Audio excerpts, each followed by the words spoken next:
नमस्कार, स्वागत है आप सभी का न्यूज 18 मध्य प्रदेश छत्तीसगढ़ देख रहे हैं आप। मैं हूं अपर्णा मौजम।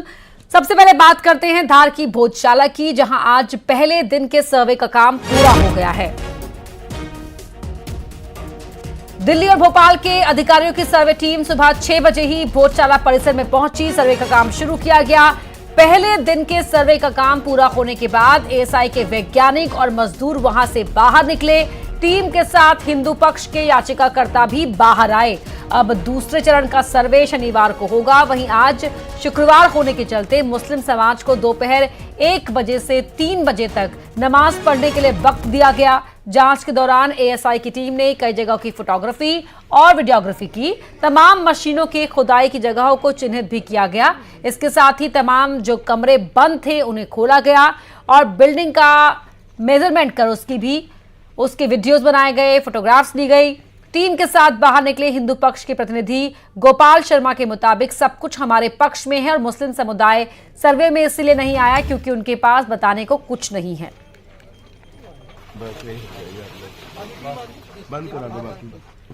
भोजशाला मामले में मुस्लिम पक्षकारों को फिलहाल सुप्रीम कोर्ट से राहत नहीं मिली। सुप्रीम कोर्ट में मुस्लिम पक्षकारों की तरफ से ये मांग की गई थी कि जो भोजशाला में आज से सर्वे शुरू हो रहा है उस पर तत्काल रोक लगाई जाए, लेकिन विष्णु शंकर जैन है जो इस पूरे मामले में कैविएटर है। सर, आज सुप्रीम कोर्ट में मुस्लिम पक्षकारों की तरफ से याचिका दाखिल की गई और ये कहा गया कि इस पर रोक लगाई जाए। सुप्रीम कोर्ट ने क्या कहा? कोर्ट ने इस पर भी कोई सुनवाई करने से मना कर दिया और कोर्ट ने कहा कि आज हमारे पास काफी ऑलरेडी प्रायर मैटर्स लगे हुए हैं, इसलिए आज इसकी अर्जेंट सुनवाई करना बहुत मुश्किल है।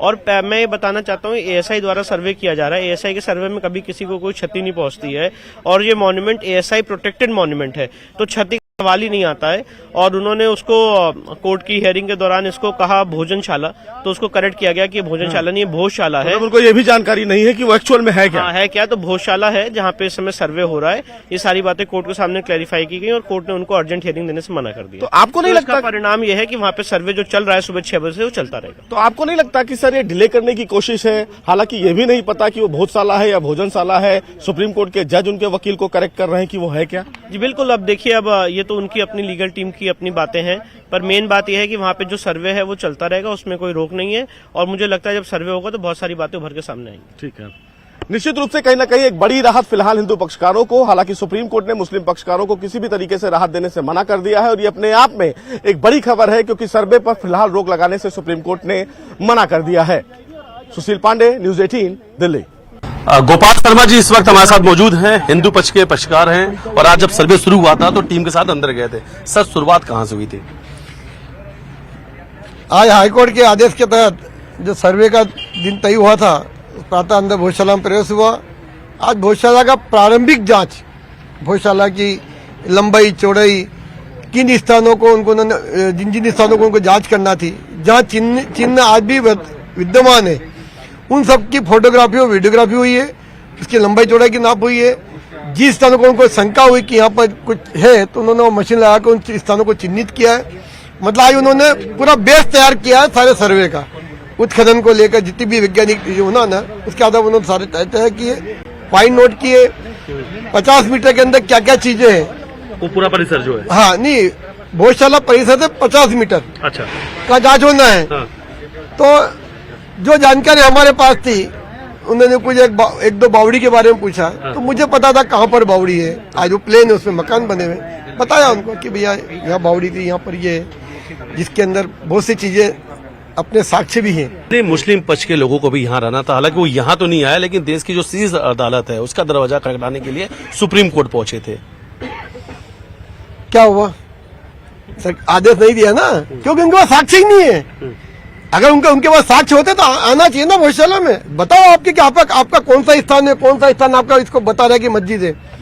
केवल उनकी जिद है। मैं तो आपके माध्यम से उनको कहना चाहता हूँ कि समय रहते जितने आदेश हो रहे हैं पूरे देश में सारे खुद रहे। मैं तो इनके जो आर्किटेक्ट रहते थे बहुत बढ़िया रहते थे। मस्जिद बनाने के पहले नीचे मंदिर बनाते थे, जो सब निकल रहे बाहर। ऐसा ही सर्वे एक रास्ता है, क्या लगता है कि किस डायरेक्शन में जाएगा ये बिल्कुल हिंदू पक्ष में जाएगा। मंदिर है, मंदिर घोषित होगा, ये टाइटल मंदिर बनेगा। ये आज के बाद कल फिर से सर्वे शुरू होगा, क्या कुछ बताया कि कल किस टेक्निक से शुरू किया जाएगा वापस से? अब ये तो साहब वो सर्वे करने वाले बताएंगे। कितने घंटे रहे अंदर आप? आज सुबह 6 बजे से 12 बजे तक का था जी। सर्वे आज का खत्म हो चुका है और फिर से कल धार भोजशाला का सर्वे एक बार फिर से शुरू किया जाएगा। वीडियो जर्नलिस्ट डगलस साथ मिथिलेश गुप्ता, न्यूज़ 18 धार।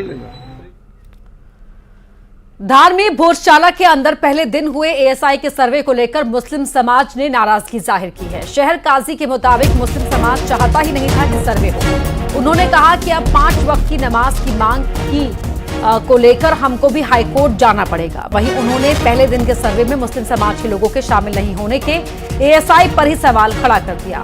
उन्होंने एएसआई पर समन का तामील नहीं कराने का आरोप लगाया। हाईकोर्ट का निर्देश था कि पक्षकारों की मौजूदगी में सर्वे हो, लेकिन पक्षकारों को नोटिस तामील कराना आर्कियोलॉजिकल डिपार्टमेंट की टीम का काम था, वो नहीं करवाया गया।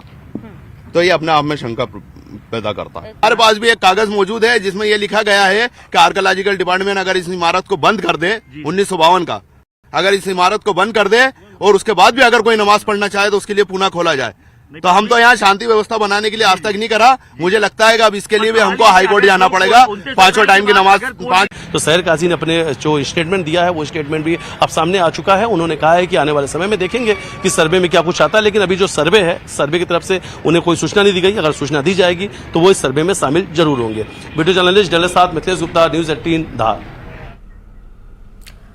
धार भोजशाला में आज पहले दिन के सर्वे के बाद दोपहर 1 बजे शुक्रवार की नमाज पढ़ी गई। भारी सुरक्षा बल की मौजूदगी में मुस्लिम समाज के लोग नमाज पढ़ने भोजशाला पहुंचे और नमाज अदा की। तस्वीरें आप देख रहे हैं, 1 से 3 बजे का समय दिया गया था मुस्लिम समाज के लोगों को शुक्रवार की नमाज पढ़ने के लिए। पहले दिन का सर्वे का आज काम भी पूरा हो चुका है और आप देख रहे हैं, इसीलिए शांतिप्रिय ढंग से चीजें हों, इसके लिए सुरक्षा बलों की मौजूदगी भी यहां पर थी और 1 से 3 का समय रखा गया था।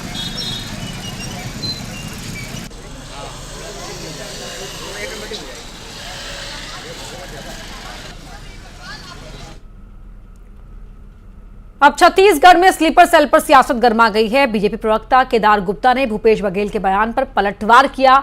तंज कसते हुए पूछा कि क्या कांग्रेस में आतंकवाद, नक्सलवाद घुस गया है? स्लीपर सेल तो उन्हें भी कहा जाता है। भूपेश बघेल को साफ करना चाहिए कि स्लीपर सेल कौन है। कहा कि कांग्रेस में कई नेता असंतुष्ट हैं, तो क्या वो स्लीपर सेल है?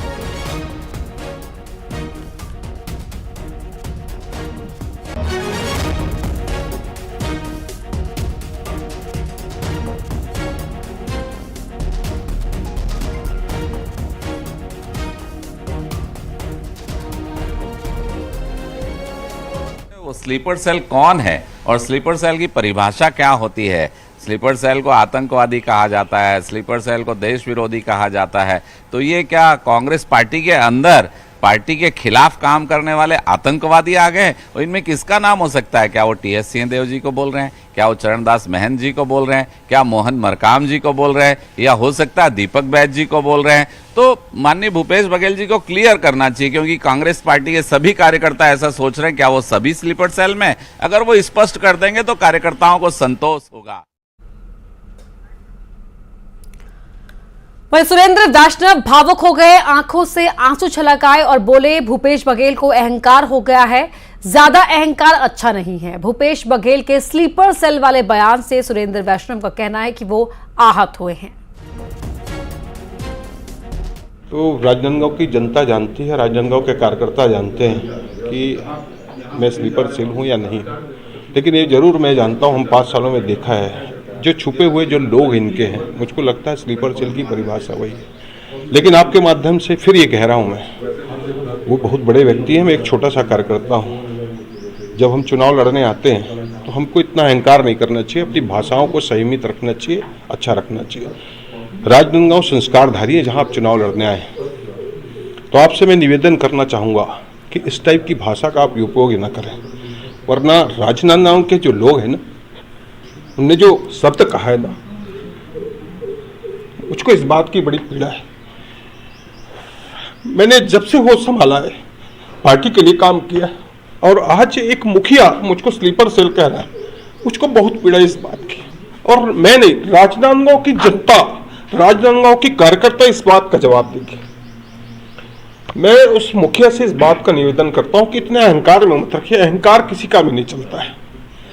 आप जो कह लेते मुझको, आपने जो स्लीपर सेल की संज्ञा दी ना, आपको राजनांदगांव की जनता, राजनांदगांव संस्कारधानी राजनांदगांव की जनता न राजनांदगांव के कार्यकर्ता इस बात को लेकर माफ करेंगे। बघेल के बयान पर मंत्री केदार कश्यप का निशाना। क्या भूपेश बघेल कांग्रेस को आतंकी संगठन मानते हैं? स्लीपर सेल तो आतंकी संगठनों में होता है। देखिए, भूपेश बघेल का जो बयान है मैंने वो देखा, और स्लीपर सेल के रूप में जिसको कहा गया है वो आतंकवादी संगठनों को स्लीपर सेल होते हैं। ये बड़ा कहते हैं राजनीतिक दृष्टि से बड़ा दुर्भाग्य है कि कांग्रेस के बड़े नेता अब अपने जो कार्यकर्ता है उनको स्लीपर सेल की संज्ञा दे रहे हैं। और ये संभव हो सकता है, कांग्रेस पार्टी में ही संभव हो सकता है, जो अफजल गुरु को अपना कहते हैं जी का करके बुलाते हैं, जो कश्मीर मांगे आजादी और जो आतंकवादी संगठनों के साथ में खड़े दिखाई देते हैं, तो कहीं ना कहीं से उनके आतंकवादी संगठनों के साथ में संबंध है, और उनके संबंध के साथ में उनके रिश्ते को निभाते हुए वो अपने कार्यकर्ताओं को भी स्लीपर सेल की संज्ञा दे रहे हैं। सुना, निशाना साध रहे थे भूपेश बघेल पर। इससे पहले सुरेंद्र दाऊ, जिनको लेकर स्लीपर सेल वाला बयान भूपेश बघेल ने दिया था, कांग्रेस के नेता, वो भी भावुक हो गए थे और कहा कि भूपेश बघेल को अहंकार हो गया है, उन्होंने मेरी भावनाओं को आहत किया है। मैं जब से होश संभाला है सिर्फ कांग्रेस पार्टी के लिए ही काम किया है। इससे पहले बीजेपी ने कहा कि क्या कांग्रेस में आतंकवाद, नक्सलवाद घुसाया है, जो स्लीपर सेल वाला बयान दे रहे हैं भूपेश बघेल। तो राजनांदगांव से लोकसभा प्रत्याशी हैं कांग्रेस के भूपेश बघेल, और इसको लेकर कांग्रेस के अंदर भी एक खेमा है जो असंतुष्ट है, खुलकर अपना असंतोष जाहिर कर चुका है। और ऐसे ही असंतुष्ट नेताओं के बयान पर भूपेश बघेल ने कहा था कि कांग्रेस में स्लीपर सेल एक्टिव हो गया है।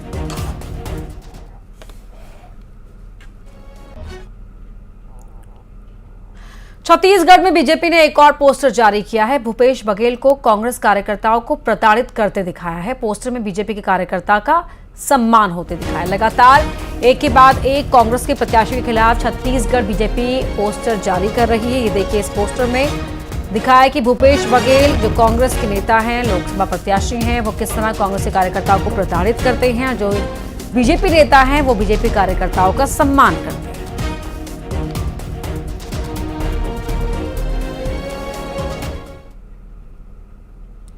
छत्तीसगढ़ में कांग्रेस बड़ा अभियान चलाएगी। सचिन पायलट की बैठक में फैसला लिया गया। नारी न्याय योजना को लेकर फॉर्म भराएगी कांग्रेस। मेहतारी वंदन योजना की तर्ज पर फॉर्म भरवाएगी।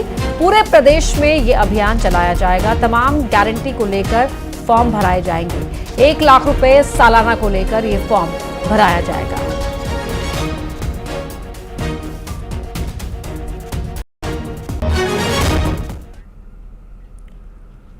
दतिया में असामाजिक तत्वों ने सीतासागर किनारे बने मंदिर में मूर्ति के एक हिस्से को तोड़ दिया और उसे गायब कर दिया। पुजारी ने मंदिर में टूटी हुई मूर्ति देखकर पुलिस को सूचना दी और अब जांच की जा रही है। मंदिर राजसी कालीन बताया जा रहा है।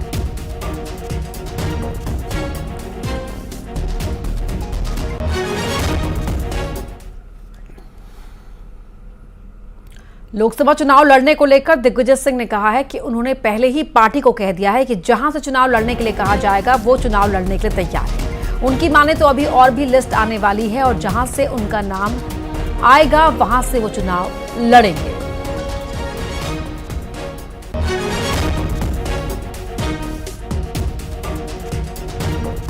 लेकिन हम तो मैंने हमेशा कहा है, मैं तो कार्यकर्ता हूं, जो आदेश होगा पालन करेंगे जी, प्रदेश में जहां से भी और देश में जहां से भी। वहीं दिग्विजय सिंह के चुनाव लड़ने के बयान पर बीजेपी ने पलटवार किया है। मीडिया प्रभारी ने कहा है कि जीतू पटवारी ने दिग्विजय सिंह को बलि का बकरा बना दिया है और दिग्विजय सिंह का चुनावी प्यार नाना करते प्यार तुम्ही से कर बैठे जैसा ही है। प्रेम है दिग्विजय सिंह जी का, वो नाना करते प्यार तुम्ही से कर बैठे वाला है। पहले ही वे मना कर चुके थे, पर अब तो बलि का बकरा उनको वर्तमान अध्यक्ष जीतू पटवारी ने बना दिया है। दिग्विजय सिंह कितने अलोकप्रिय हैं। पिछली बार भोपाल की जनता ने 3.5 लाख मतों से हरा के बता दिया था। इस बार नए कीर्तिमान हारने के दिग्विजय सिंह स्थापित करेंगे। एमपी में लोकायुक्त की नियुक्ति से जुड़ी बड़ी खबर का रुख कर रहे हैं। सुप्रीम कोर्ट ने नियुक्ति पर रोक लगाने से फिलहाल इनकार कर दिया है। उमंग सिंघार ने लोकायुक्त की नियुक्ति को चुनौती दी है। सुप्रीम कोर्ट ने मध्य प्रदेश सरकार को नोटिस जारी किया और लोकायुक्त की नियुक्ति से जुड़ी फाइल को तलब किया है।